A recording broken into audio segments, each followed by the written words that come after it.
Welcome to the SubHub podcast. I'm Dani Moreno. And I'm EmKay Sullivan. And today we have an exciting little crossover episode for you guys. Collab. Collab. We sit down with two of the three of the hosts of Trail Society podcast to talk about coaching. We sit down with Keely Henninger and Corrine Malcom, who I'm sure many of our listeners already know who they are, but they're both incredible professional athletes as well as coaches and podcast hosts. They literally do it all. We talked to both of them about how they get started into coaching as well as racing, the differences that they have seen in the sub-ultra space in the last couple years, and we even hand them out a couple of specific race scenarios to talk about how they would coach for those races as well as like tell their athletes to race in general. Keely and Corrine offer great insight into our ever-changing sport landscape and how that has changed their perspective on coaching their sub-ultra athletes. We just had a great time talking with them. So, again, this will be the final episode of our Candid coaching for a while. So, we hope you all enjoyed it. But in the meantime, if you haven't already, please consider subscribing to our monthly newsletter, the SubHub Headlines. Links are in our Instagram bios, our website bio, our YouTube bio, our show notes. They're Anywhere. everywhere. They are everywhere. So we will have a new newsletter coming out the beginning of March. So make sure to subscribe within this next week. And before we get into this episode, just a huge shout out to one of our sponsors, Never Second. If you have been listening to our Candid coaching series and listened to our episodes with Kyla Chanel and Renee McGregor, you would have learned that regardless of what distance you are running, like nutrition is extremely important. And as someone who likes to dabble in 1 hour races all the way up to 6 hour races, Never Second is perfect for all of those distances. So if you're doing the Broken Arrow VK or the Canyons 50K, it's easy to modularize. I hope I said that right, with 30, 60, 90 grams. And if you were listening to Kyla and Renee, you got to load up on those grams on the start line and the day before. And personally, for me, I look to the Never Second drink mix for that. Sometimes I get a little nervous the day before and I don't want to scarf down another bagel. So instead, I'll fill up a flask with 90 grams of carbs, the citrus mix, and that's my go-to leading up to the race. So if you want to try out Never Second, consider using our code SUBHUB25 for 25% off all of your orders at never2.com. Now to the episode. Keely, Corrine, welcome to the SubHub podcast. We're so excited to be here. I can't believe we haven't been on already. I know, like a real Freetrail collab here. We've got most of Trail Society, all of the SubHub. It's a party. Truly a party. Well, to kick off this episode, before we dive into the world of sub-ultra trail running, how are you guys doing? How's the start of your year going so far? How about Keely, you kick us off? Before this call started, I was just telling you guys how I got sick over Christmas and then was basically sick until this last week. And so I have a pretty fun start to the year, basically not doing anything.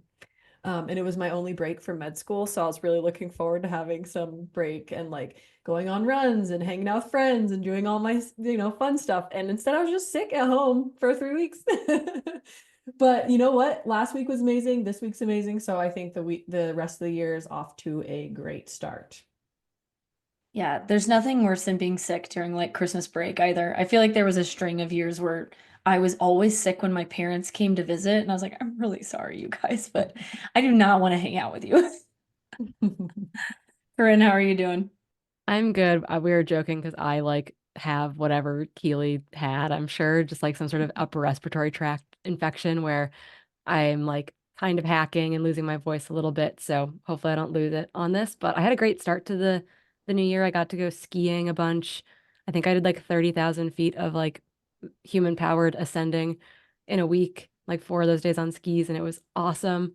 And then I like woke up randomly this past week with like a horrible cough, and I was like, cool, it's my time to like chill out. So I've taken the second week of the month or the week of the month and the second week of the year very chill, but hoping that I can like ease back into some running and some movement and look towards maybe some early 2025 races. I love that. Did you actually get it from Keely, do you think? No, Oh. that would be, we're We just can't living it. transmit through the podcast. Not yet, anyway. There's no human to human via podcast transmission that we're aware of. So you at home listening are safe as well. But yeah, no, there's just a lot of bugs going around. Like it's not the flu or COVID, which is great. But yeah, it still kind of sucks. Yeah, no, definitely. Well, when this podcast comes out, you would have already announced it. Do you want to share some special news to the start of your new year? Yeah, so I announced today that they were recording that I left Adidas. It was a really good 6 years. Actually, I got offered a contract. I can say that. I was offered a contract by Adidas, and turned it down, which is crazy. It was like the secure option. People are gonna be like, you turned down a 3-year contract. Are you nuts? Um, but it's because I got offered a sports marketing role, kind of within the Deckers family at Hoka, and I'm gonna be doing a bunch of really cool work with women's trail running specifically, working on a bunch of cool partnerships, doing a bunch of research. So keep your ears open and your eyes open because I'll be running focus groups and conducting global level research as well as we work to address barriers to entry, but also just like new ways that we can engage the community and get more women to start lines of trail races, both super long races like Western States and UTMB, but also just into trails, off the roads, etc. So I'm super thrilled that a job was created for me, essentially, and I'll get to grow into it. It's more or less part-time this year, but there'll be weeks where it's very much not part-time. And I'll get to hopefully move into a more full-time position down the road, but I'm just like really stoked that I get to do something that I'm so like very, very passionate about. I was gonna say this literally sounds like a Corinne job. So the fact that it was created for you makes a lot of sense, but I love that. Congrats. And we'll ask one more question before we get into like the meat of this episode because we have you guys on for our Candid coaching series to focus specifically with you guys on female coaches in the sport, which we're very excited about. But first, and we'll start with Keely again. What are your plans racing wise for the year, if you have any? I haven't told my racing plans to anybody. We're so But honored. Thank you. No, I'm kidding. I'm also dealing with some breakups this year. I also haven't announced that, but so basically my race schedule is going to be completely up to me. I have no pressure to do races, which is what I wanted with year 1 to 2 of med school, because we have so many things that make you like not be able to really go to a race on certain weekends because you have exams all day Friday in person. Anyway, so that flexibility feels really fun to me. Tentatively, I'm shooting for a golden ticket race. And, with that comes the goal to potentially get back to States, because my med school has that week off this summer for maybe my last summer ever. So we're going to try. But otherwise, Convenient timing. I know, right? It's like, cool, my 1 week off. Why don't we just go run 100? But it feels like a really cool thing to try to do my first year, and then kind of take that off my list of things that I feel like I haven't quite nailed yet, and just finally like maybe do one more go at it and then see what happens. What are kind of like the initial emotions that come with, because ever since I've been following you, you've been, partnered with the brand. And so you're saying it's exciting, which I agree. Are there any other emotions that kind of come about? Oh my gosh, yeah. I mean, at first, you definitely wonder if you're still a runner, which is like such a silly question to ask yourself, because obviously I'm still a runner, and like having multiple brands or a brand or a big brand sponsor you versus not doesn't change that. And it still doesn't change like your level of dedication to the sport or level of competition, but it's definitely interesting to be striving for something your entire career and then to willingly just decide not to do that anymore. So that I thought was a really interesting thing. And I definitely felt like a little sad afterwards, but at the same time, realize that it doesn't really change anything at all. But it allows me the flexibility to race for myself. And I think over the last decade, I've kind of realized that I have way too much intrinsic motivation regardless. And so like getting rid of that external motivator where I have to do certain races, have to do certain appearances, when I already have enough pressure on myself for school and for running, I think will just be so much healthier. And so all of that kind of combined makes it way more doable for me, and I'm much more happy about the decision than like maybe if I didn't have all these other things going on. But yeah, it was definitely weird because you're like, cool, just decided not to do this thing that I've been really striving for a really long time. But yeah, it doesn't change anything, which is kind of an interesting way to think about it. Yeah. That's cool. Yeah, well, I am super excited for a Western States chase, and I don't know, personally, I have also been kind of navigating that intrinsic versus extrinsic motivation. So it sounds like you are well on that journey for 25, and I'm excited to see where that takes you. Yeah, it should be fun. Should be really, really fun. That's the goal. That's the goal. Mhm. Are you signed up for Black Canyon right now? Nope. Cool. She's A like, little smart, a little neener, smart. neener. Wink, wink. Cool. Well, I'll check Yeah, that start line. I'm gonna do the golden ticket race that aligns with my exam schedule. So you guys will just Yeah. have to stay tuned. She's literally flying by the seat of her pants here. Yeah. There are only so many options left, Keely, so we'll figure it out eventually. And just to, close this part out, Corinne, what races are on your schedule, if you want to share? Yeah, totally. Well, the one that publicly is now on my schedule is the Mammoth 200. Oh, let's go. because Tommy was Totally. mind blown this morning. He's like, Corinne signed up already. Oh my Well, gosh. it's because Hillary Yang had me sign up like 2 weeks ago. I got kind of like an early invite to the race. And for those who listen to our podcast know that like I'm like working on trying to start a family in the next couple of years, have no idea. You don't know when or how or if that's going to happen.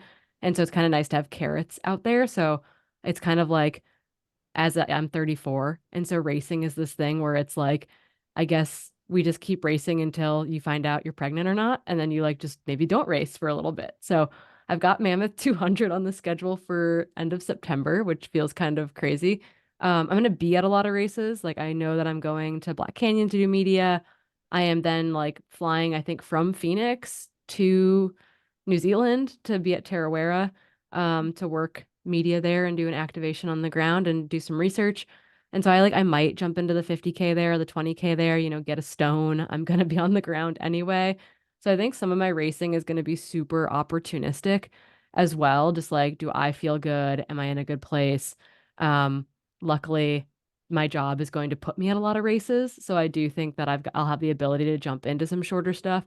But I haven't figured out kind of my long A goal for the season. I would love to do a hard rock qualifier. So looking at races like Bighorn in June ahead of Western States, for example, or one of the July 100-mile mountainous races. So kind of playing that by ear a little bit based on work responsibilities, but you kind of, even if I'm not racing, I get to be everywhere. Like I'll be at canyons, for example, at the end of April.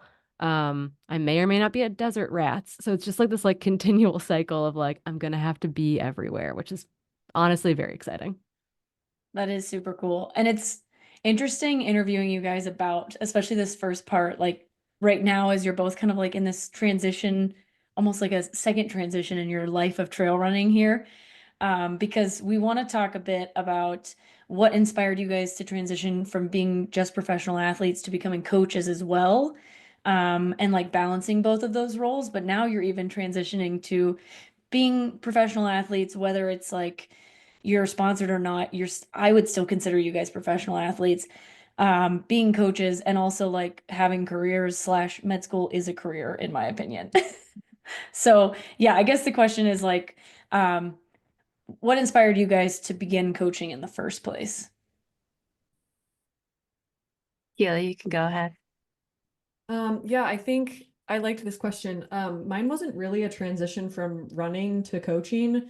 I was like definitely not that much of a professional runner when I started coaching. I started coaching mainly because I was working in exercise physiology and I was doing a ton of like performance algorithm development and stuff around that. And I thought it was fascinating, but kind of realized that I didn't love just doing like the computer work. And so I started doing some coaching on the side, almost just to supplement that, not even from an income perspective, just from like a brain perspective, because I thought it was so fascinating and kind of wanted to see how it translated in real life. And then the running kind of came alongside that, because at first I was running for Nike like super, super small contract, really just like as, I don't know, you can call it professional if you want, but it's like, you know, looking back, you're kind of like, they paid for me to go to some races. But I'd say like my bigger career was more around like actual exercise physiology and coaching. And so that's kind of how I pivoted more to coaching. And then have just continued the coaching, you know, kind of throughout the years and just evolved it that way, which I thought was super fun. And as we'll talk about later, like there's obviously so many differences between like actual coaching algorithms and the science behind coaching and like what you actually do as a coach, because you can't just take numbers on a paper and put that at your athlete. I like that we both kind of came from it from similar, like we were in different phases of our life, but honestly very similar in a lot of ways. Like I started coaching when I was a grad student at Simon Fraser University up in Vancouver, British Columbia. I had coached like junior skiers um, and biathletes as well as like middle school track and field at that point. But I had never coached adults, and I was actually like really scared to coach adults because I was like, well, what if I hurt them? Like I felt pretty confident coaching kids, but was worried to work with adult athletes. And that was like my own personal like experience as a skier and a biathlete, like just like having coaches who didn't listen to me and ending up getting, hurt or overtrained. And so I was a grad student and I was so broke, like so broke that I was like, I need to like find a side hustle to like help me pay to live in a basement apartment in Vancouver. And so I had friends, like colleagues kind of in sport who were coaches at CTS at the time. And I'd actually interviewed once before, but I thought I was interviewing to be a remote coach and they thought they were interviewing me to take like a full-time job in Tucson. And so we like got through the interview process and they were like, so when can you start? And I was like, oh, like, I've got finals or like then I'm moving to Vancouver. And they're like, wait, like this is for a job in Arizona. So we like pumped the brakes on that. And they ended up hiring me like 6 months later as a remote based run coach. I was like part of the early cohort being trained by Jason Coop. I think Amanda Basham and John Fitzgerald were like the only two coaches that came in before I came into the program. And I coached with Jason and that team for 6 years, I want to say, before going out on my own. But that was the time period where I was like, I had eligibility to run Division II track and field and cross country still, because Simon Fraser weirdly has NCAA eligibility. So I was actually like trying to figure out if I was going to run indoor track or if I was going to run the Chuck and Up 50K. And so I would like do a long run. I would like do a run from my apartment to the track to do a workout with like the, 5K girls to like run home to my apartment to be like, cool, I did a long run workout. Great. Like check. Like I was like double dipping trying to figure out what to do with my run career. And then I actually lied to the coach and told her that I'd gotten a sponsorship and that's why I wasn't going to run track. And really it's just like I decided I really wanted to run chucking a 50K and gorge 100K instead. And so I bailed on the Simon Fraser track and cross country program that I had a couple semesters of eligibility left with and kind of went all in on coaching. And then I didn't have a running contract for another year or two at that point, but it was definitely the formation of like combining the things I loved, the physiology that I was studying in grad school, with working with people to reach their goals. And so I was coaching people for 100-mile races before I ever got to run my first 100-mile and learned a lot through the process. Mm. It's really cool. Both of you almost like were born out of a curiosity. Corinne obviously also paying the bills there, which is incredible. And yeah, Keely, yeah, born out of the curiosity. To kind of like piggyback on that, as you both mentioned, it's a lot more than just the numbers. Like it's learning how to not overtrain athletes, just like be their partner through this journey. And so, Corinne, starting with you, like, could you define like what your philosophy was as a coach, say when you started with CTS to now, and then obviously Keely afterwards. Also, Corinne, like an alternative universe where you ran indoor track, that would be an interesting Corinne story to follow as well. Right? I liked it because I didn't run track or cross country. I ran cross country a tiny bit when I was at MSU because they just like needed an extra runner on the team and they were short because everyone was hurt. But yeah, like Devin, like I was like signed up for like one of the UW indoor meets and like just didn't go. So it almost happened. That would have been painful. But so coaching philosophy, I don't know that it's one of those things that has and hasn't evolved for me, I guess, because I think I went in with this like very people first approach. And I tell athletes this when I have consults with them still, that like I don't coach runners who have to human. I coach humans who happen to be runners. And so I think it's really important to recognize that like the ideal training program for someone is going to be the thing that like actually matches with their life. And I had to tell people that like, my program might only be 80% right for you, but if we like trust each other and believe in one another and like we communicate well and like you trust me and I trust you, like that program's going to work so much better for you than a program that's 100% right that you like don't believe in, trust in, have any faith in. And so recognizing that it's all about for me meeting people where they're at and making sure that the training fits their life. And I'll have athletes that will tell me like, "Oh, I'll move anything. I'll move, heaven and earth to get the workouts in. Like you just put whatever you want in there." And like that can work to a degree, but it works so much better with the athletes that are super honest with themselves and honest with me about what they actually have going on in their life so that I can make sure that what I'm asking them to do is pushing them, but at the same time, it's not something that they see that they're like, how am I going to get this in on a Tuesday when I've got to do X, Y, and Z thing? So I think that that has stayed pretty consistent over time. Like, wasn't necessarily something that was taught to me, but I think just from like growing up with really good coaches who really got me and understood me as a person, allowed them to understand me as an athlete. And I hope and I try to take that approach still with every athlete that I work with. Mm. Yeah, I would say that trust is something that I was also going to highlight.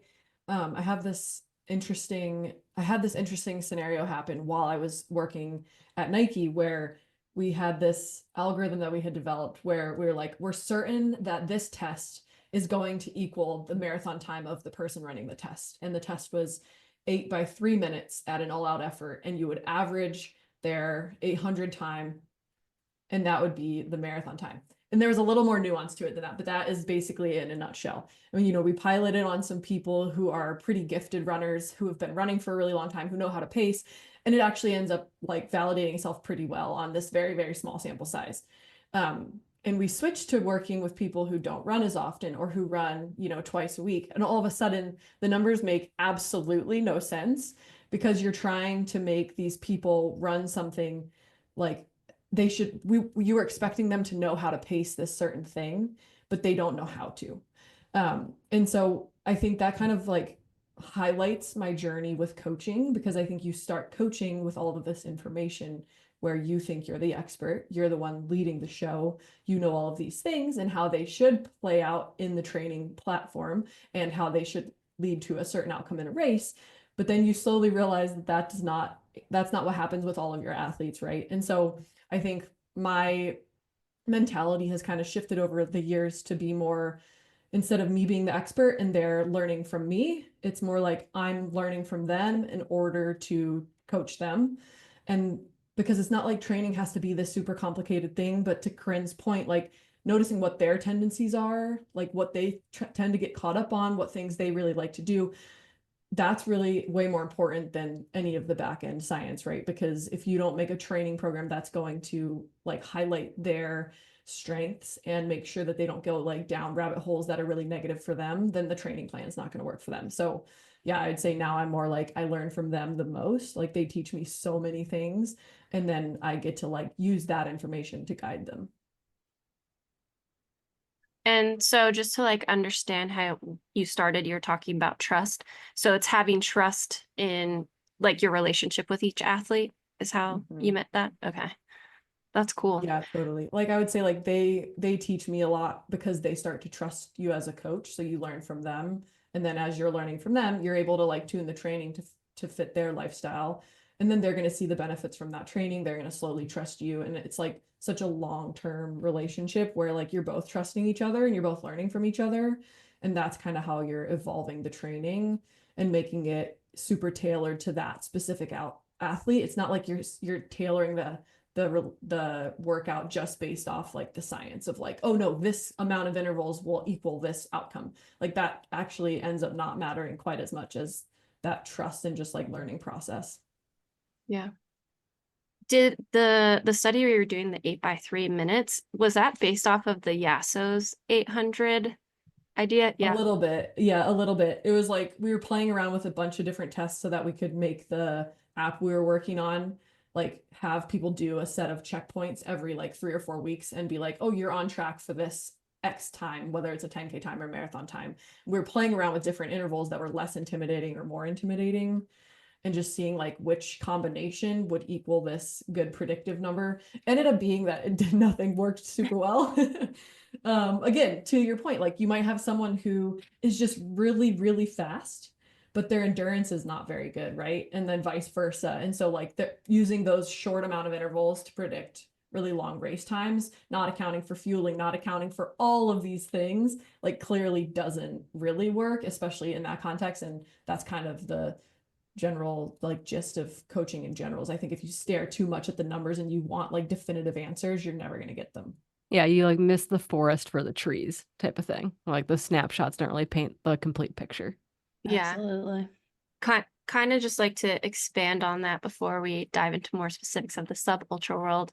A question for both of you, what you're talking about kind of inspired this is like in trail running, there's so many components, right? Like a track is a 400 meters most of the time, 99% of the time, wherever you go. And then you have to deal with weather, humidity, altitude, et cetera, et cetera.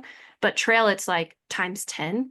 And so when you're working with new athletes, how quickly can you identify, say, an outlier, who is responding, on the not, I don't want to say like the Lawrence, but the outer edges of what a typical response is. Like, how do you even identify that with trails? Like, is it certain grades that like, wow, this person can actually run up 15% for 10 minutes? Has there been any tests that you guys do to figure that out?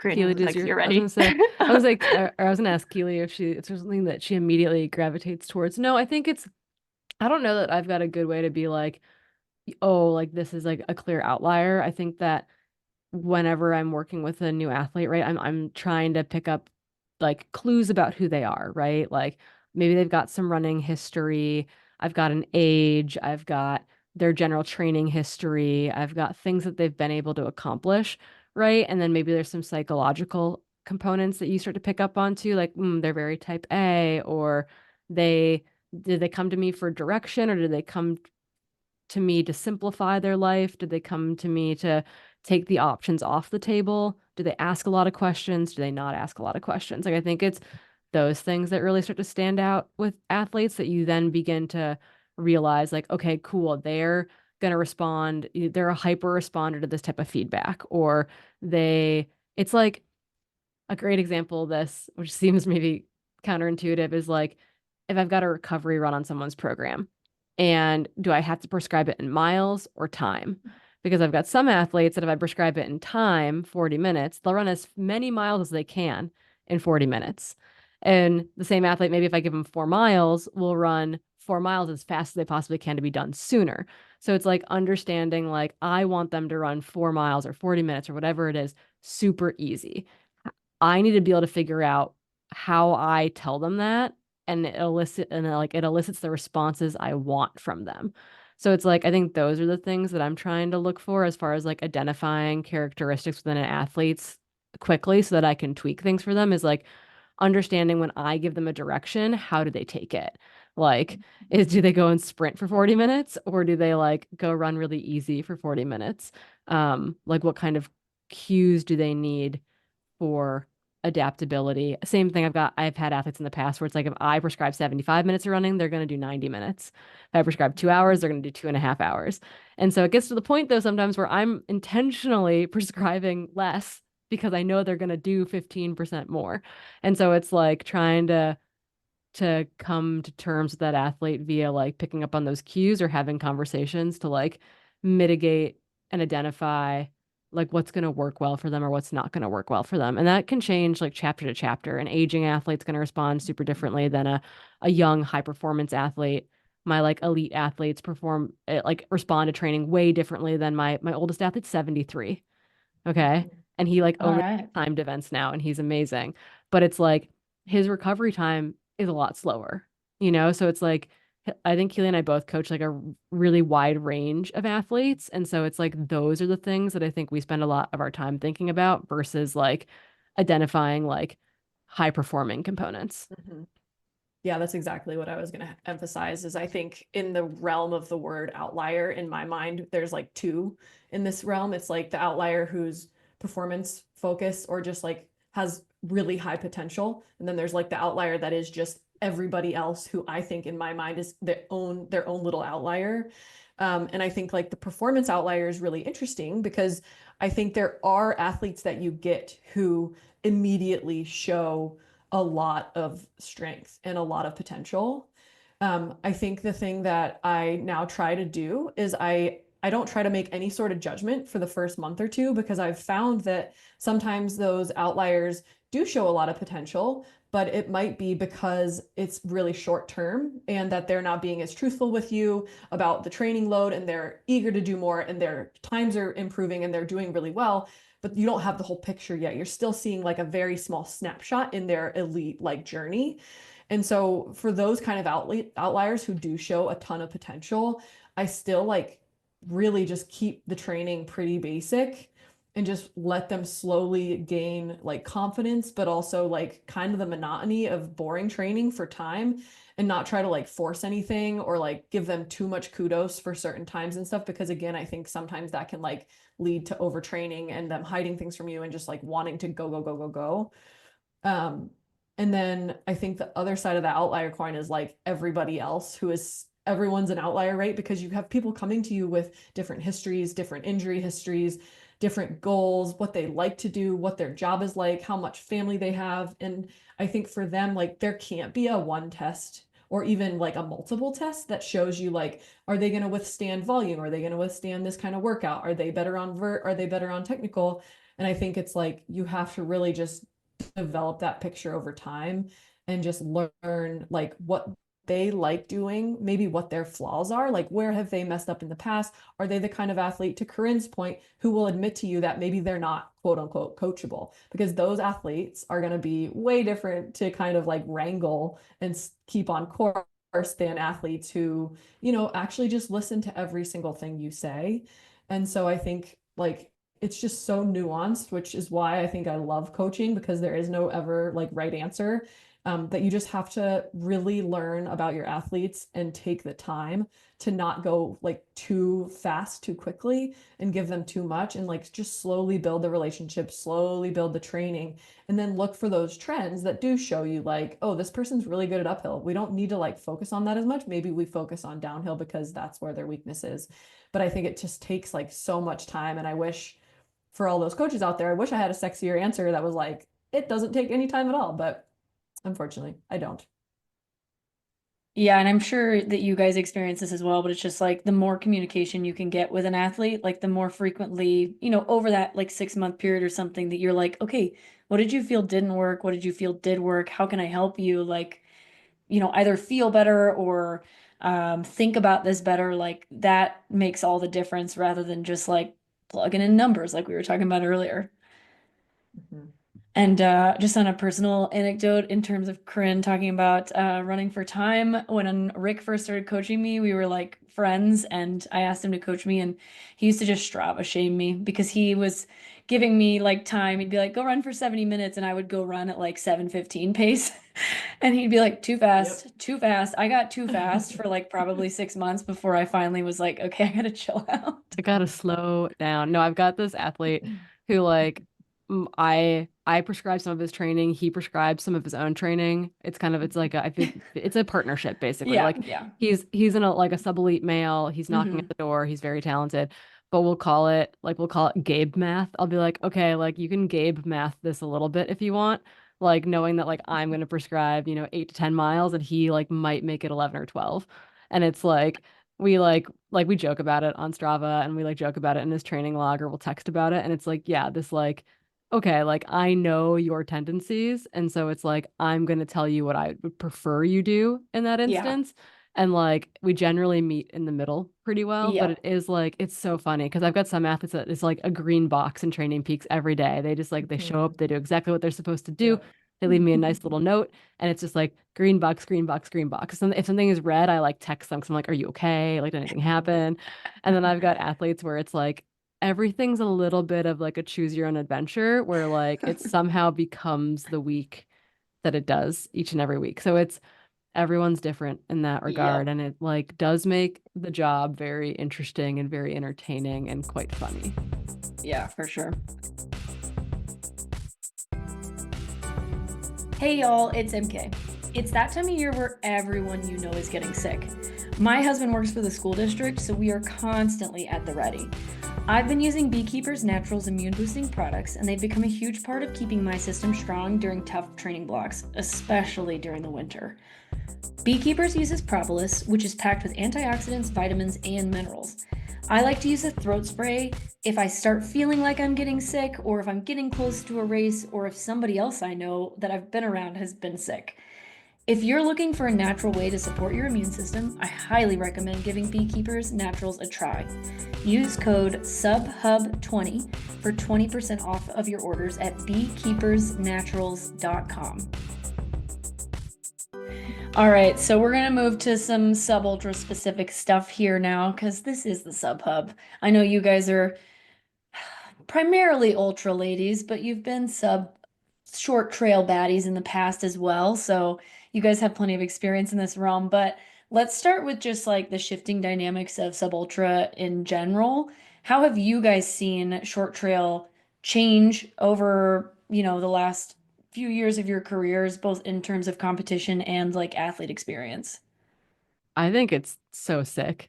Like as a commentator and as a teammate to people, I do think it's really cool to get to watch people throw down. Like having I mean, the series have evolved, right? Like when I was getting into trail running, sky running was kind of the first thing that I was engaged with because there was like a national series and an international series, and I was following like Emily and Killian and kind of that Anna Frost, kind of that group of athletes.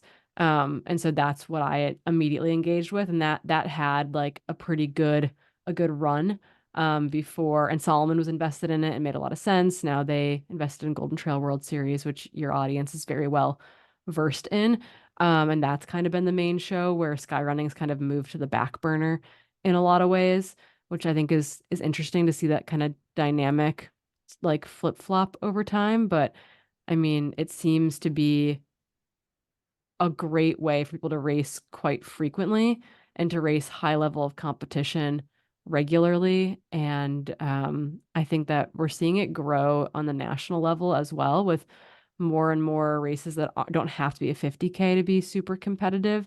And I'm thrilled by it. I wish I was faster. Like my dad will tell you to be careful what you're good at. And it's like really annoying that the thing that I am best at in trail running is running for way too long. So I'd much rather hurt for 2 hours, I think, but c'est la vie. Yeah, I mean, the sub ultra world is growing so fast. I think just even reflecting on the decade, which it makes me feel really old, of my career that I've been in the sport, like ultras in general have grown like crazy, right? And so it's also really cool to see the sub ultra crew also grow. I remember when I first moved to Boulder, I met Mandy Ortiz, like Anita Ortiz's daughter, and like she had won the high school short champs like back when she was in high school, and she was like, nobody knew who she was. Like, she's like, oh, it's just this random thing I decided to do. It was like so low key, right? And it was only normally women or girls from Colorado who did it, and it was just like this super niche thing. But now it's really cool to see like the diversity of the fields are growing, albeit slowly. It's also like so highly monotonized, and the media is amazing. Like, it's so cool to watch. So it's actually drawing people that way, which I think is really cool. And then I think the biggest thing that I've noticed is that now there are athletes who are in college who decide out of college to not go pro track. They might decide to go pro trail, or at least pro trail and track, or pro trail and road, which I think is really, really cool. Especially with like the development of trail kind of like development programs or trail coaches who are in tune with younger athletes.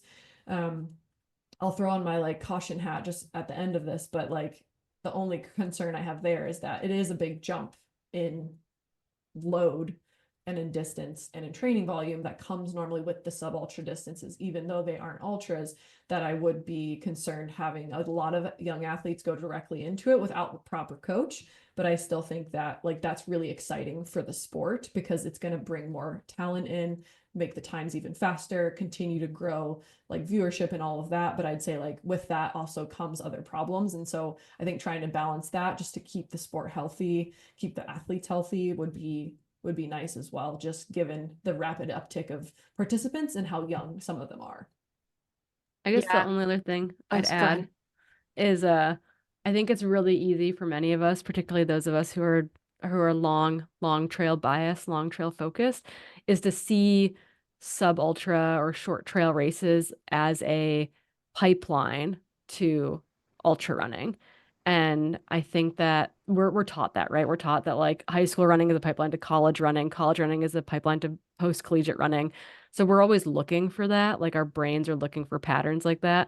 And I think that it does the sport a disservice to like only consider it like the pipeline to ultra, the JV. It's not JV. Mm-hmm. It's not the Not junior JV. league. It's not the minor leagues. It's its own freaking Its own league, and sport. Yeah. it can be its own career. Like there will be people that like who will be VK specialists for their entire career. And I think that that's like important and like shouldn't be a bad thing. Same with like athletes who quote unquote only race, below 50K. Like I don't think that that should be a frowned upon thing. And They're so I like, think, yeah, it's hard. yeah, I was gonna say they're almost like two different sports. So considering Yeah. one of them like a pipeline for the other almost doesn't make sense. It's like if people want to move up, then Mhm. sure, but short trail is very, very different than running 100K. Like running a Oh, yeah. 26K is a wildly different game. So it's just, yeah, it's interesting to even think about it like that.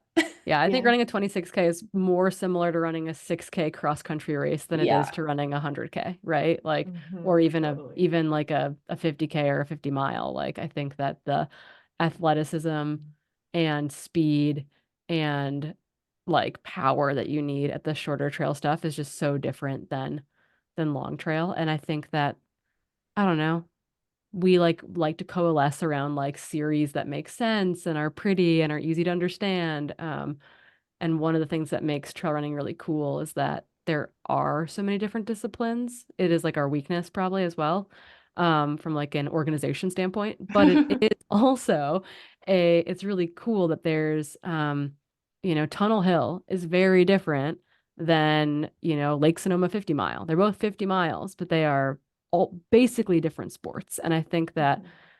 you see that across and independent of distance as well. Yeah.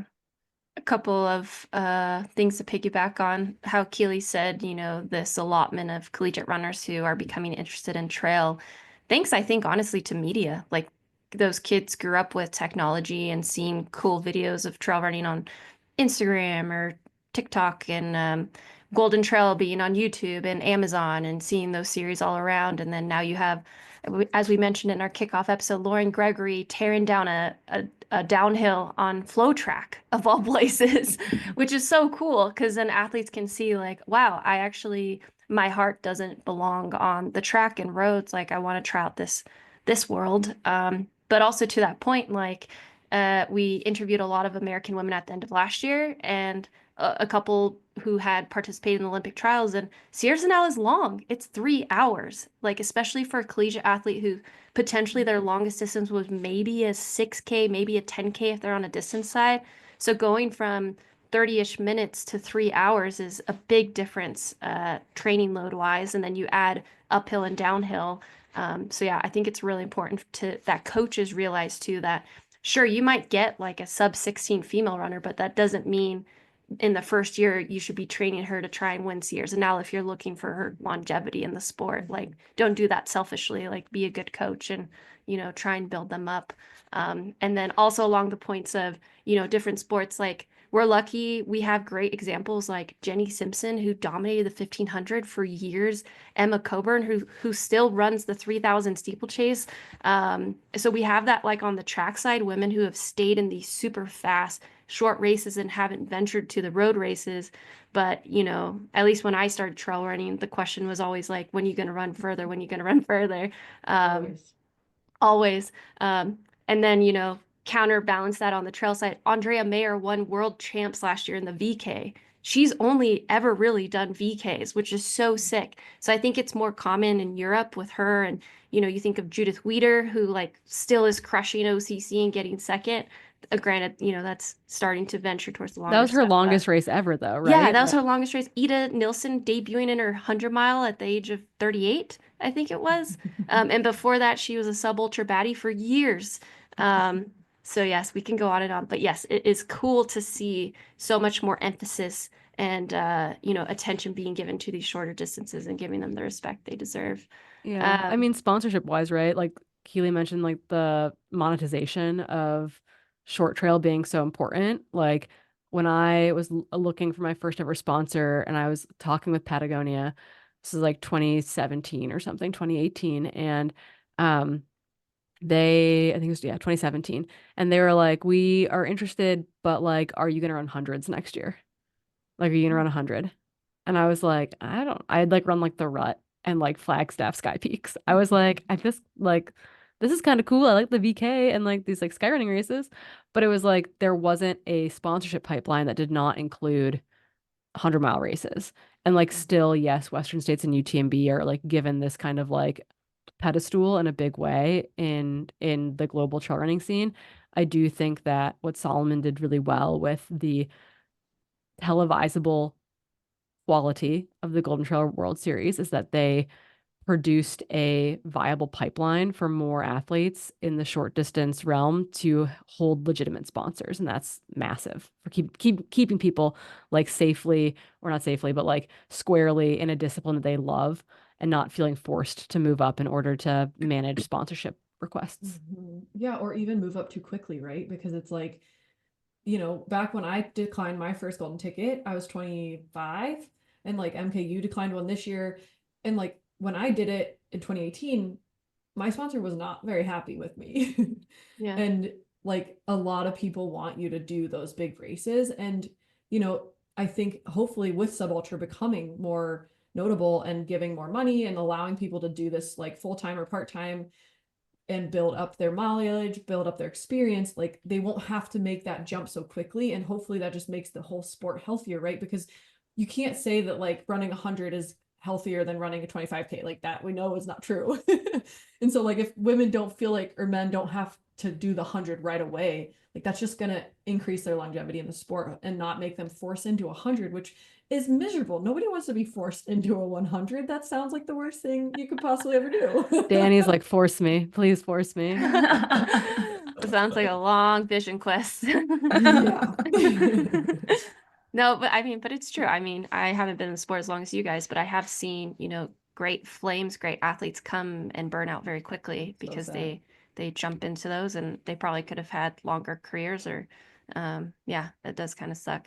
It with the Golden Trail stuff, which is interesting, I don't know if they've done this since, but a couple years ago they like sent out an email post the final and was like, okay, based on your finishes, these are the salaries we are assuming or expecting that you're getting. And I remember looking at that with a couple athletes and we were like, what? You think we're making Who's this getting much paid money? this? You're like, I was none like, of us are getting I paid know. this.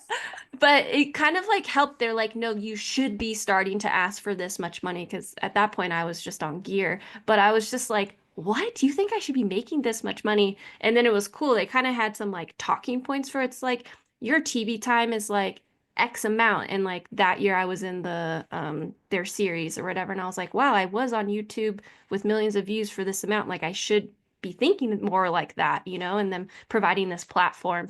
And I think that's always been part of their long-term goal is to like elevate the short space and stuff. But I just remember seeing that with all these athletes and we're like, are you joking? Where'd you pull these numbers from? This makes no sense. Oh my gosh. Hey y'all, it's EmKay. If you've seen me out on the trail or at a race this season, you've probably seen me rocking the Pit Viper admirers. These heart-shaped glasses have been my go-to for a look good, feel good attitude on race day and just in training. Not only do they make me look way cooler than I am, but they come at an affordable price and they come in a style for any personality or mood you might be having. Pit vipers are the sunglasses sunglasses would wear if sunglasses could wear sunglasses. If you want to run in style, go to the link in our show notes for 15% off your next Pit Viper purchase. See you out on Party Mountain. Okay, so we're gonna play a little bit of a game here. And I'm gonna actually give you each a different race because I think if I gave both of you both races, we'd be here way too long. So Okay. the question is gonna be, how would you have trained an athlete for a race like Broken Arrow 4 to 5 years ago compared to how you would approach it now? And so Corinne, you're gonna do Broken Arrow, and then Keely afterwards, I'm gonna have you do the same thing, but for chucking up 50K. Which we know isn't a true sub ultra, but we like to give love to our 50Ks. We love the chucking up 50K. Sorry, Broken Arrow Broken Arrow 26K? 23, 26, 20, whatever it whatever happens it to be. is. 20-ish K. 20 something-ish K. Are we talking Okay. like an elite athlete or a Yeah, regular let's do like elite to sub-elite athlete. Okay. I think that one of the biggest things I probably would have done 5 years ago versus now is I think I would have been like hyper fixated on vert for Broken Arrow. Like I think I'd have been like, wow, it's a mountain race, like it's gonna, like that's gonna be a big deal, like get really kind of fixated on that a little bit more than like focusing really on being as now I really focus on being as fast as possible, as fit as possible, as healthy as possible, as strong as possible is kind of like the mentality I take into training, which I think also helps with athletes who like are terrain limited or don't have, a mountain out their back door. It's also early in the season too. So I think I would have had athletes that were probably like really stressed about vert and doing like weird things in the gym, like treadmill and stair mill type stuff, because maybe they don't have that available to them early in the spring if they're living in a mountainous region. And now I think my training, while obviously like running on terrain specific to the race is really important, I think I would take more of a like half marathon ish like road approach to it in a lot of ways, like really like spending a lot of time doing kind of shorter reps, working on that kind of high end speed, recognizing that it is a drag race before their race specific block, I think being very threshold kind of heavy. I think that some of that would have stayed pretty similar for me, but I think the biggest difference was I think I would have been very obsessed with vert 4 or 5 years ago, and maybe too much, so like a little too fixated on it versus like trying just to make sure that they're as like truly as fit as possible. And I think that kind of that half marathon speed, even doing like a 10K and half marathon in their build up to it type of thing, I think would be a really good way to like tune the engine for something like the 26K up or whatever, 20-ish K at Broken Arrow, just knowing that like your legs have to be able to turn over on that downhill, for example, right? Like, yes, you need to have a high threshold in order to be able to run the climbs early in the race where the race separates in a lot of ways. But man, if you like can't naturally and very comfortably run very, very fast on that descent, like it's kind of game over. Like it doesn't matter how like quote unquote high your threshold is on the uphill if you can't very comfortably open it up. I was that athlete at like US mountain running champs in Bend. Oh, I don't know, like 2015 or something, 2016 maybe, where it was like I couldn't run any faster on the downhill. And it wasn't because I was like working hard. Like I wasn't working hard, but I like physically, like my lungs were fine, my heart was fine, but I physically could not turn my legs over any faster on the fire road. And it was like free speed that other athletes around me had that I like distinctly lacked. And so I think that like has to become a pretty prominent focus even at these like quote unquote mountainous races that are 2 hours or just under, just over 2 hours in length. Every time Rachel Tomasic passes me on a downhill, I'm reminded that she is faster than me in the steeplechase. I'm like, holy Right? cow, I know I'm fast, but like watching you pass me right now, whoa. Yeah, because you have that if it's Strava, it's grade adjusted pace. If you're using Training Peaks, it's normalized graded pace, right? Like we know that on that downhill up to certain in like declines, right? Like there's definitely like a precipitous, like no one is faster over -20% or whatever it is.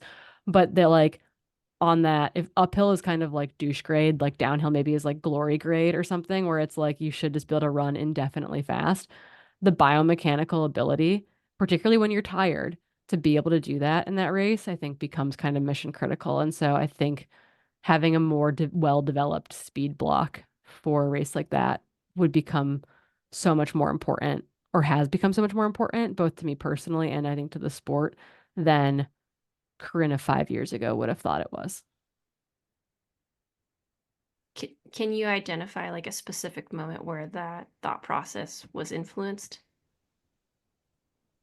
I don't know if it's a specific moment or if it's just like seeing how the sport like continues to change and evolve, right? Like I definitely work in a pretty prototypical, like least specific to most specific kind of framework in coaching, and I've always worked that way. Um, but I think that, and I like should know better than anyone because like people think that biathlon is like the slow skiers who couldn't make it in Nordic skiing, and that's like very much not the case.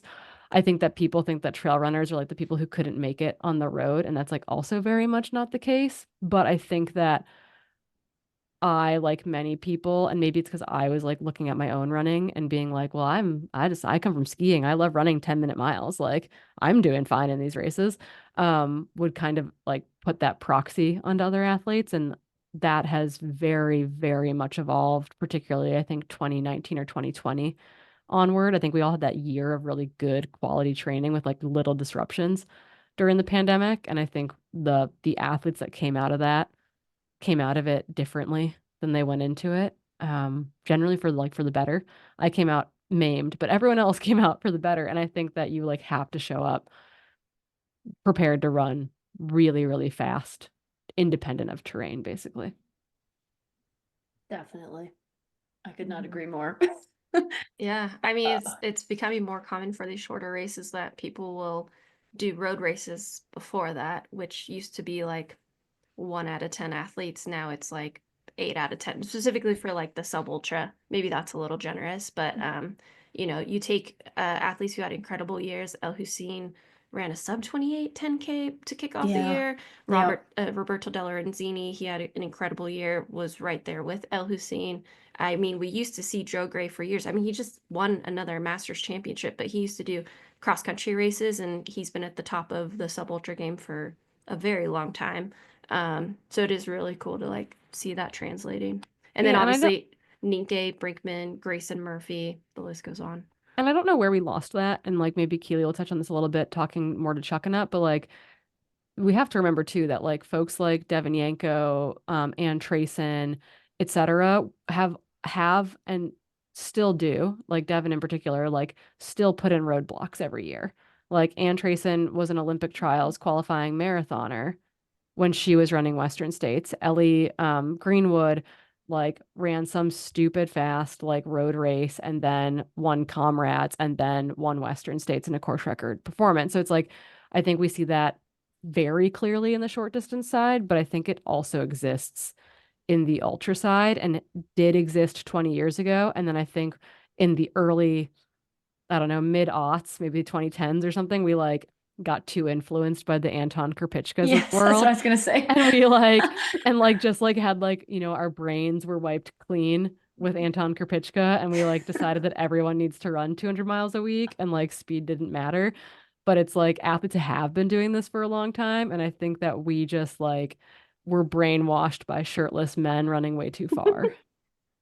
Well, I Amen. also think of like Magda Boulet Yes. coming into the sport, and there's almost like, oh my gosh, she's so fast, and it's like, well, why are you suddenly being hesitant? Like, why is that intimidating to you? There's a reason that like, suddenly someone who's coming in with a fast marathon is intimidating. It's like, well, you should then try to like, oh, I should probably do more speed work then if that's like such a big scary thing. And it didn't take her long for her to win Western States, coming into the sport. So yeah, that's pretty funny. I also think with like the shirtless men thing, once someone does something, sorry, maybe we shouldn't lead with that. When someone does something extraordinary, I think it's just in our human nature to be like, what did that person do? That must obviously be the secret sauce. I want to do what that person did, right? Instead of seeing like the more of the holistic picture, that is everything but that performance. So I think that was why there was a little bit of piggybacking there. Potentially shirtless men. Yeah. I mean, as you Shirtless guys men. know, Dani and I are huge proponents of speed work because we both do it a lot in our training. So we love to hear this. Whether we love it or not. Yeah, but like, Oh, yes. I love to feel fast. It's like it's what I know is like my strength. So I'm like, ooh, I feel fast. I'm gonna have a good race. It's like if I'm just like slogging on vert, I'm probably not feeling that good about my training. But all right, Keely. Keely, yeah, Chuck Chucking something you have a very personal relationship. Keely has one of the fastest times ever run on Chuck by the way, folks. So Yes.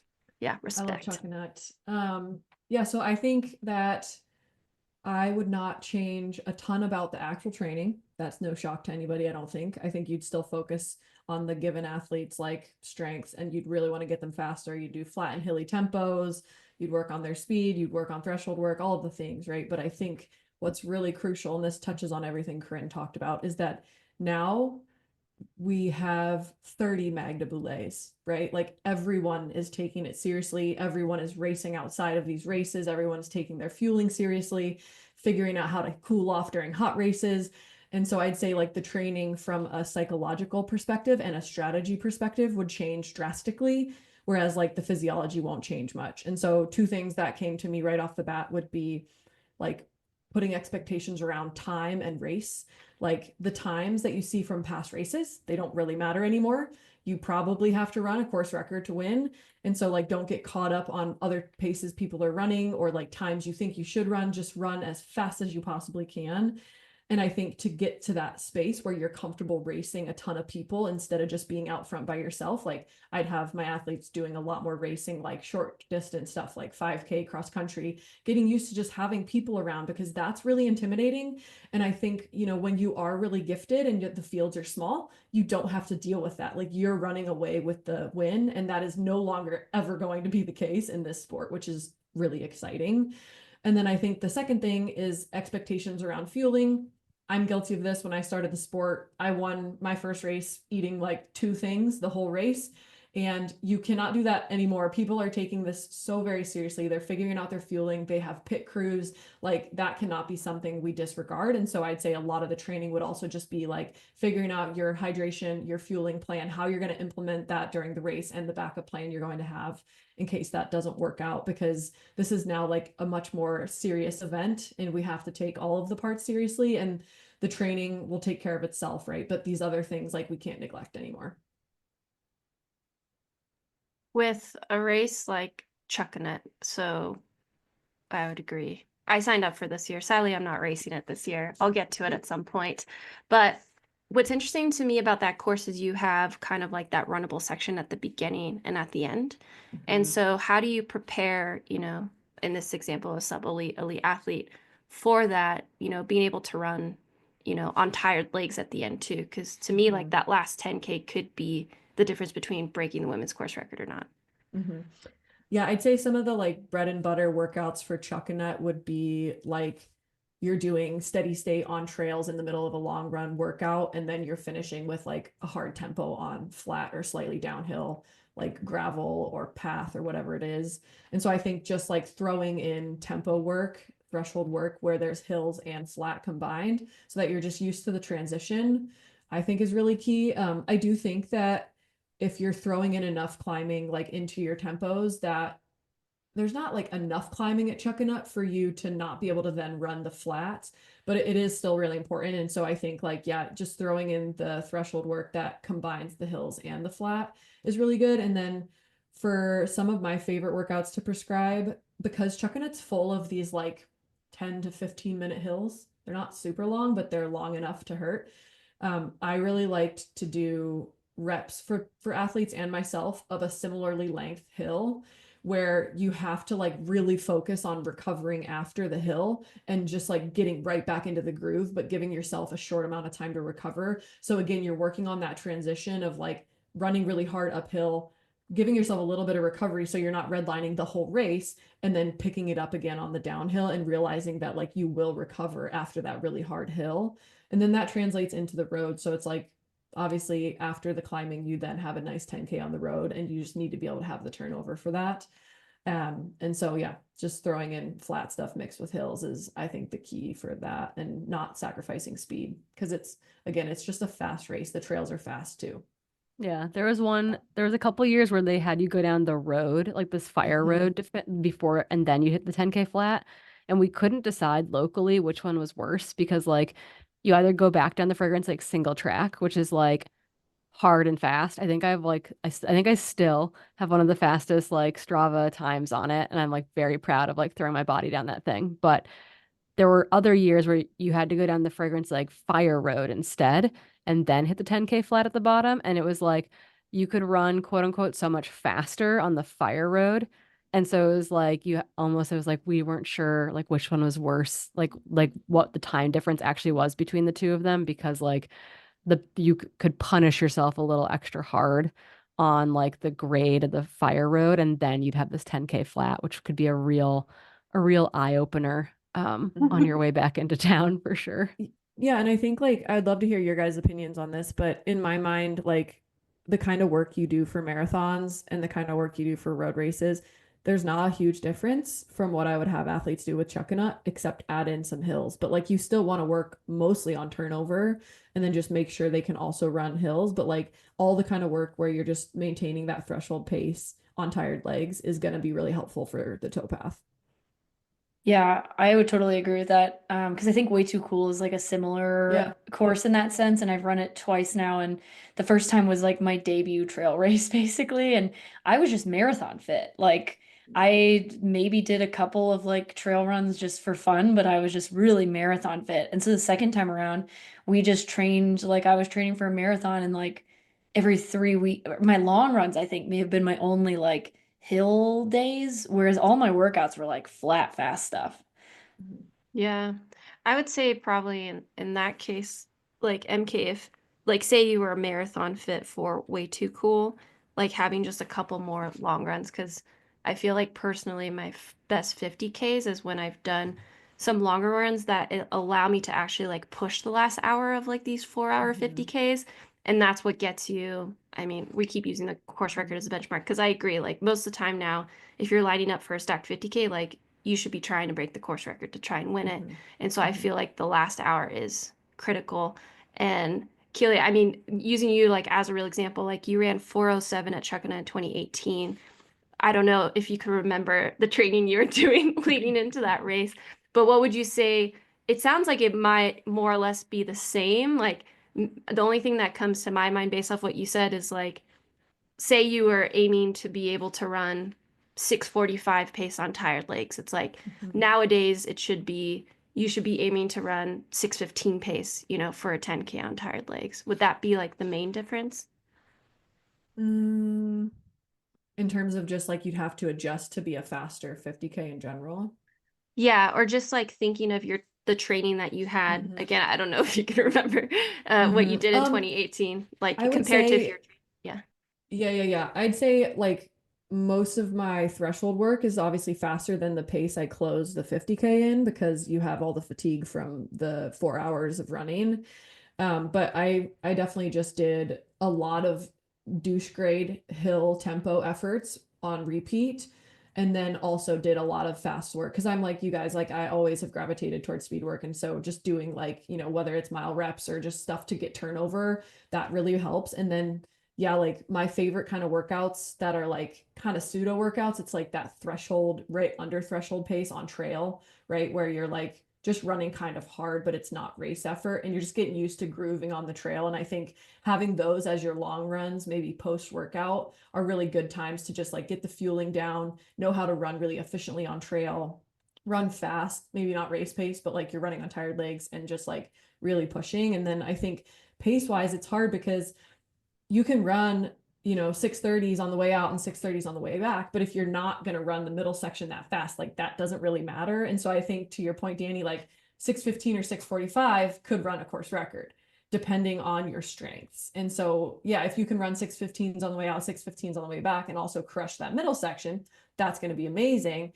But if you're running those 6:15s and it's too fast and you can't run that middle section great, then it doesn't really matter. So I'd say like you just need to know your threshold pace and your strengths. And if you're a really good climber and a really good on trail, then you can like, run that first part, maybe like 6:30s, save a little bit so that you can run hard in that middle section and then close in 6:30s. And that would still be like, fast enough for sub 4 hours or whatever it is. Yeah. Well, thank you both for playing our little game here. That was very insightful. So to kind of close out the pod, we're going to talk a bit about female coaches because you guys are female coaches, and there aren't many of us out there, unfortunately. Even like trying to put together this like candid coaching series, Dani and I were like, who could we talk to? And it's like trying to figure out, names and stuff is difficult in this space. And so, as two women in the trail space, as both athletes and coaches, how have you experienced the representation of female coaches, and what change would you still like to see in this area?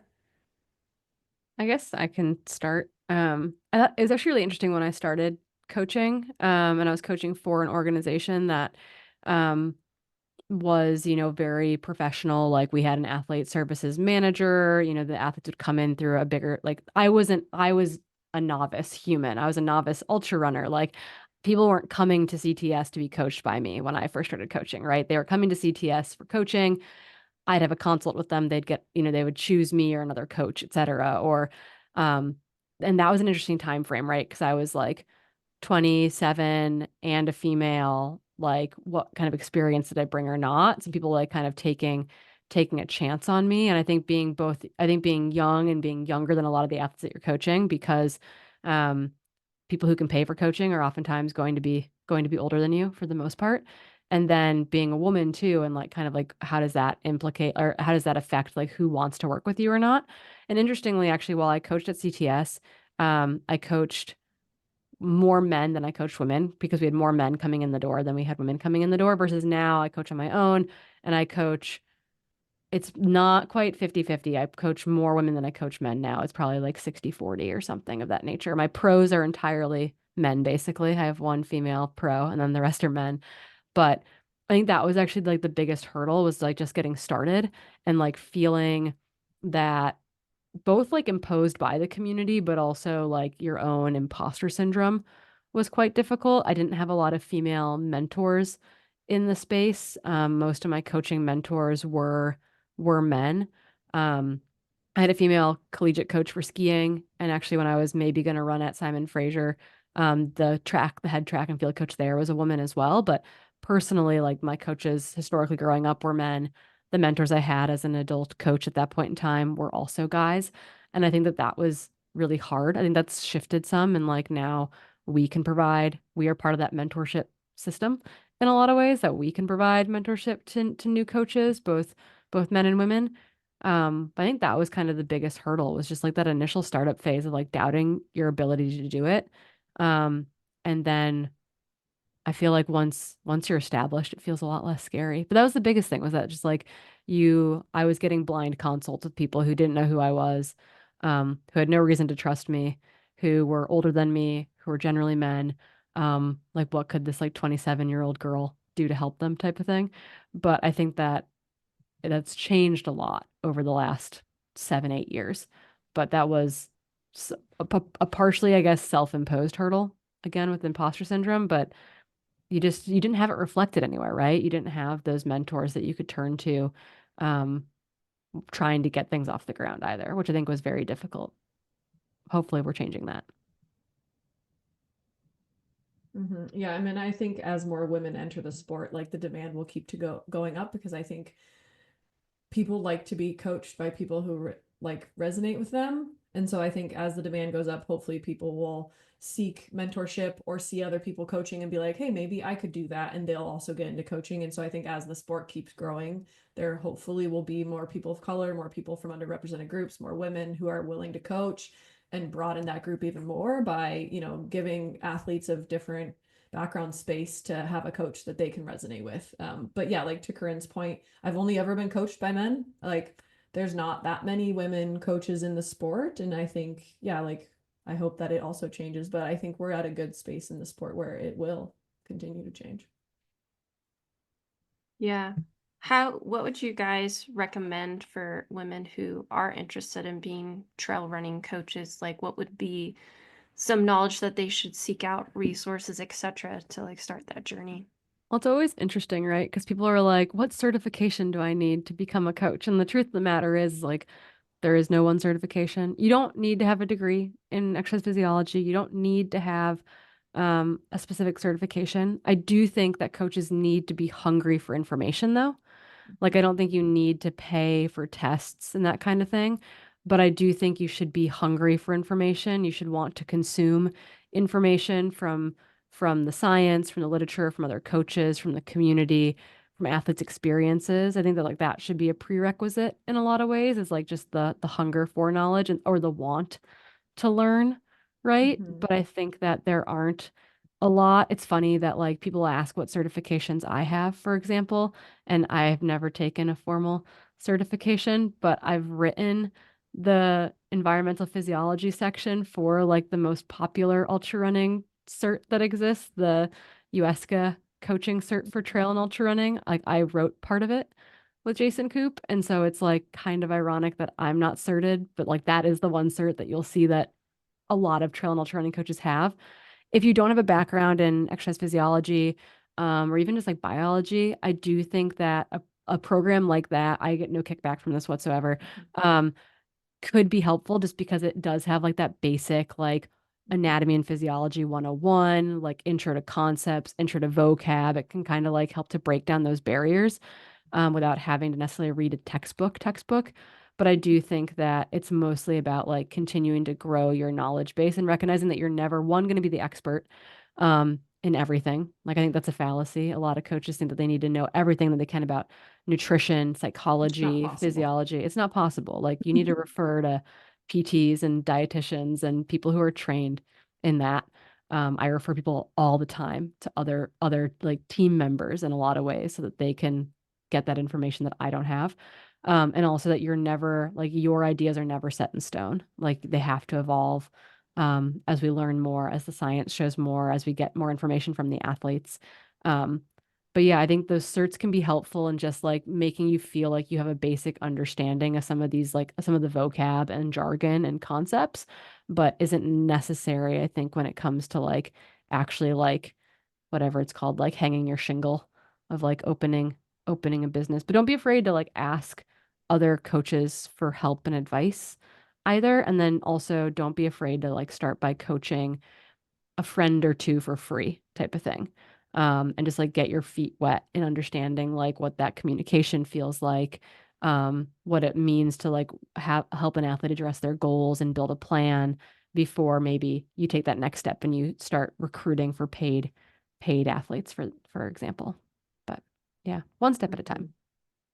Yeah, I would probably reiterate the same thing. And I think one thing that I've been thinking about, and I'm not going to do this, so nobody hit me up, but maybe somebody else will have this good idea. I have no time, but I think you could reach out to coaches that you like and ask them to mentor you, because coaches, like a lot of it's learned on the job. And I think being like mentored by a coach who's been in the business for a really long time is actually a really great way to kind of just learn the ins and outs of coaching, especially if you don't have a background in coaching at all. And then, yeah, to Corinne's point, like supplementing that with some sort of certification, some sort of coursework, especially if you have no background in coaching philosophy or theory, I think it's just very helpful. But I think if it feels more tangible to like reach out to someone you know as a coach and just ask them for their advice, ask them to mentor you, show them like how you interact with athletes, how you program athletes, that's like a pretty cool way too. And I'm sure like a lot of coaches, again, not me because I have no time, but I would love to help you maybe in the future, would be willing to do that.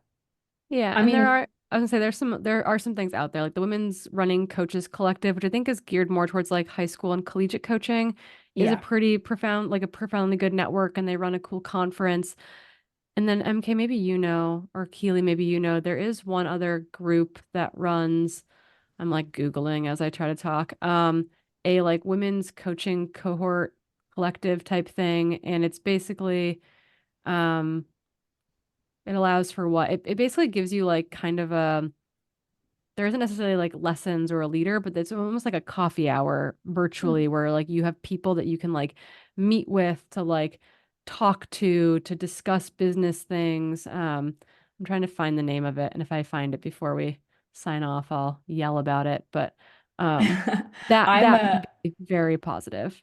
Yeah, I'm a part of the WRCC, like I'm a member or whatever because I'm a huge Sheila Burrell fangirl. So that's a great resource. And like to your point, Keely, like in collegiate coaching, that's basically how you become a coach. Right. Is just like being a volunteer assistant for like a year, and then you learn how to be a coach, and then all of a sudden you have a job at a university as like an assistant, and so I think that should be more common maybe because I think a lot of the times people think that it's maybe more complicated than it is. I mean, Dani and I are like side chatting most of the time that we're recording with people, and one of the things that we said earlier was like training isn't revolutionary necessarily. We're all kind of doing the same thing, just with like different forms of communication. So mentorship would be a great way to like kind of get your feet wet in this space.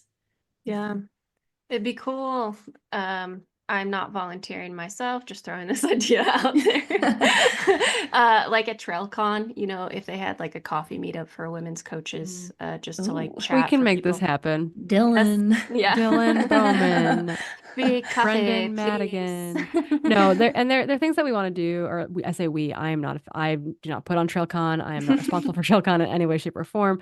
But I do think there are things in the works this year about like for small business owners, for women, for folks from other minority groups, for environmental stuff. So I think it's going to branch out in ways that I'm hoping allow for some like self-organization too. So I do think running something there would be great. I did find this woman, Dr. Laura Pence, who runs a thing called the Coaches Collective.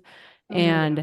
And they do, I think people who are like part of the cohorts, I think her focus is on mental health and helping athletes with their mental health and helping coaches help athletes with their mental health. But I think a lot of people really gravitate towards it for like the community of coaches, just because like there's this notion that like coaches should be like protective of their IP, but it's like it's not, nothing we're doing is secretive. Like nothing we're doing is Yeah. like cutting edge, I would say. Like, do you have access to scientific literature? Are you a human who can think? Like, there's no, I hate this idea. I think it's a scarcity mindset thing where some coaches Yeah. aren't gonna like be forthright with you or open because they believe that you're trying to get like a piece of their pie. And it's like, no, the pie is massive and there are Pie's enough pretty much the same. the pie is not changing. And so Yeah. it's like I think that it's important to try to like eliminate those barriers. And so like that I know that people who are part of this coaching collective, like they enjoy the community aspect of it because it's like they feel like it's an open space to like share knowledge. Which would be really beneficial for like a new coach, but maybe it's cost prohibitive. I do not know. Um, but yeah, I do think it's like people can be protective and that's insane. So yeah, let's have more coffee socials. We'll make this happen. Yeah. Coffee I like socials. it. Yeah, Dylan, we're volunteering you to make a women's coaching's coffee collective there we happen. go. Yes. Yeah, I think it's, the mindset of the collective too is like you are told, to not make mistakes as an athlete. Like all your friends tell you, like, go slower than you think, et cetera, et cetera, et cetera. But like at a certain point, you still have to make those mistakes your own to learn them. However, when you make them, you're like, oh, 10 other people told me about this. Maybe I could approach this problem with 5 solutions instead of one solution. So if you're a coach, you're inevitably going to run into some challenges in your coaching career. But the more you talk with other coaches and the more mentors you hopefully, can engage with, when you come across that athlete who is either an anomaly or giving like you're having a rough time with them, you can pull upon those examples that you probably learned from other folks. So yeah, big fan of the Coffee Collective. To close out this episode, thank you so much. As we know, you both are extremely busy. What is one piece of advice you wish you would have given yourselves talking about lessons trying to be when you started your trail running careers, whether this applies to you as an athlete or a coach? We know we can't change the past. You are who you are today. But if you were to give little Corrine and little Keely a little bit of advice as they start upon this glorious journey, Keely, go ahead and get us started. Oof, I will go with my go-to, which is make sure you're doing this for the right reasons and treat yourself with respect and not, don't do it because you want to look a certain way or because it's a form of control, and do it because you really want to, and treat yourself with respect and treat your body with respect. Yeah, I don't know if I would have listened, but I could try. Sometimes it's hard. You have to learn the hard way several times in a row. Um, Mine's similar in the sense that it's like listen to your gut. Like I have more than a few times listened to my gut and it's worked out. Like I didn't run 3 semesters of indoor and outdoor track and cross country. Like love that I'm here in trail running. It worked out just fine. But I've also not listened to my gut before, and I've done an event because I thought I needed to or should or was required to, etc. And that's either ended in injury or like a step backwards or something of that nature. And it's just like my gut's generally right. Your gut is generally right. Talk it out with someone. Make sure you're not like totally leaping off a cliff or something. But I would tell myself to like just like continue to listen to your gut because it knows. Like it's like you're gonna know that you made the right decision. So it's a hard thing to do, but it's super important. Thank you guys so much for being here, for answering our questions. Hopefully people will take a lot of insight from this, but yeah, it was great to have you guys on. Yeah, thanks for having us. It's fun. We didn't have to make an outline. This is great. Yes. I know. Awesome. Oh man. Well, yes. Thank you both again. If you haven't already, follow us on Spotify, Apple Podcasts, subscribe YouTube, smash all the buttons and the likes and the kudos. 5-star ratings only. Just kidding. Just what you really think. But Don't be too mean. 10 stars. Be 10 nice, stars. Be nice. But thank you all. This has been the Sub Hub Podcast brought to you by Freetrail.